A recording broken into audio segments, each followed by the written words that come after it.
नमस्कार दोस्तों, स्वागत है हमारे चैनल पर एक नई मोटिवेशनल स्टोरी के साथ। तो आज की स्टोरी बहुत ही पावरफुल मोटिवेशनल स्टोरी होने वाली है, तो वीडियो को लाइक और चैनल को सब्सक्राइब कर दीजिए।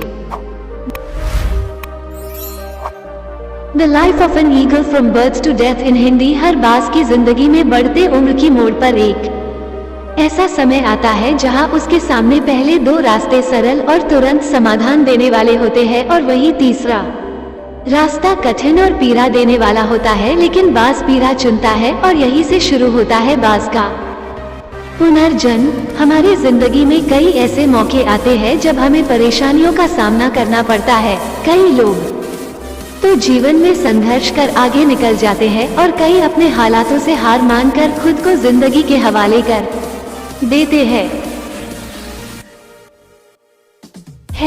ऐसे में हमारी जिंदगी और हमारा खुद का कोई वजूद नहीं रहता। दुनिया उसी को सलाम करती है जो अपने कलाम खुद लिखते हैं। सिर्फ इंसान ही नहीं, कुदरत में हर प्राणी के साथ ऐसा होता है। तो आइए जानते हैं बाज के जीवन से जुड़ी आश्चर्यजनक किंतु एक ऐसा सत्य जो हम सबको प्रेरणा देगा। बाज लगभग 70 वर्ष जीता है, परंतु अपने जीवन के 40वें वर्ष में आते आते उसे एक महत्वपूर्ण निर्णय लेना पड़ता है। इस अवस्था में उसके शरीर के तीनों प्रमुख अंग बेअसर होने लगते हैं। पहला, पंजे लंबे और लचीले हो जाते हैं और शिकार को पकड़ने में कमजोर हो जाते हैं।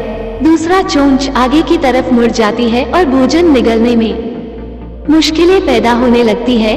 तीसरा, पंख भरी हो जाते हैं और सीने से चपकने से कारण पूरे खुल नहीं पाते हैं और उड़ाने सीमित कर देते हैं।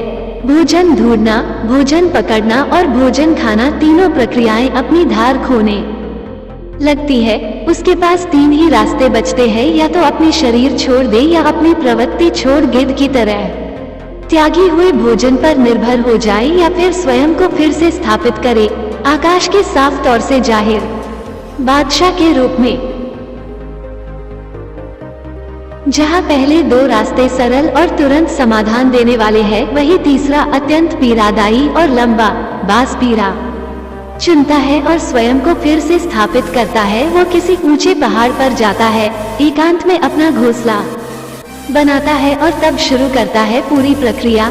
सबसे पहले वो अपनी चोंच चट्टान पर मार मार कर तोड़ देता है। अपनी चोंच से अधिक पीड़ादायक कुछ भी नहीं है पंक्षी राज के लिए। अब वो इंतजार करता है चोंच के फिर से उगाने की, और उसके बाद वो अपने पंजे भी उसी प्रकार तोड़ देता है और इंतजार करना है।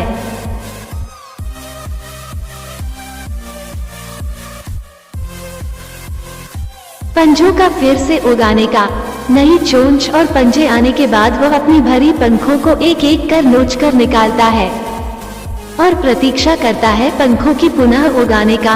150 दिन की पीड़ा और इंतजार, और तब उसे मिलती है वही भव्य और ऊंची उड़ान। इस पुनर्स्थापना के बाद वो ऊर्जा, सम्मान और गरिमा के साथ 30 साल और जीता है। आपने कई बार ये सुना होगा, भगवान भी उसी की मदद करते हैं जो अपनी मदद खुद करता है।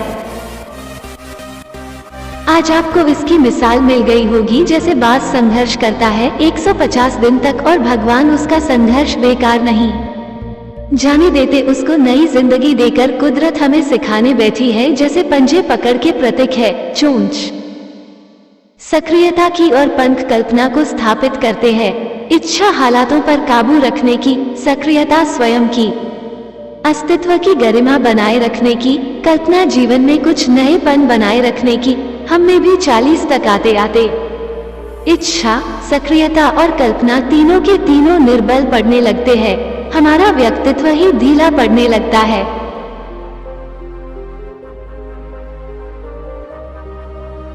आधे जीवन में ही जीवन खत्म होने जैसा लगता है।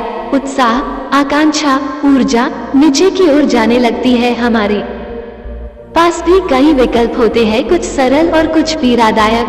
हमें भी अपने जीवन के मजबूरी भरे अतिलचीनेपन को त्याग कर काबू दिखाना होगा। बाज की पंजों की तरह हमें भी आलस पैदा करने वाली वक्र मानसिकता को त्याग कर ऊर्जा से भरी सक्रियता दिखानी होगी। बाज की चोंच की तरह हमें भी भूतकाल में जकड़े अस्तित्व के भारीपन को त्याग कर कल्पना की आजाद उड़ानें भरने होंगी बाज के पंखों की तरह। 150 दिन न सही 1 माह ही बिताया जाए स्वयं को दोबारा स्थापित करने में जो शरीर और मन से चिपका हुआ है उसे तोड़ने और नोचने में पीड़ा तो होगी ही। बाज तब उड़ानें भरने को तैयार होंगे, इस बार उड़ानें और ऊंची होगी, अनुभवी होंगी और अनंत की ओर जाएंगी, जीत तक जंग जारी रहेंगी।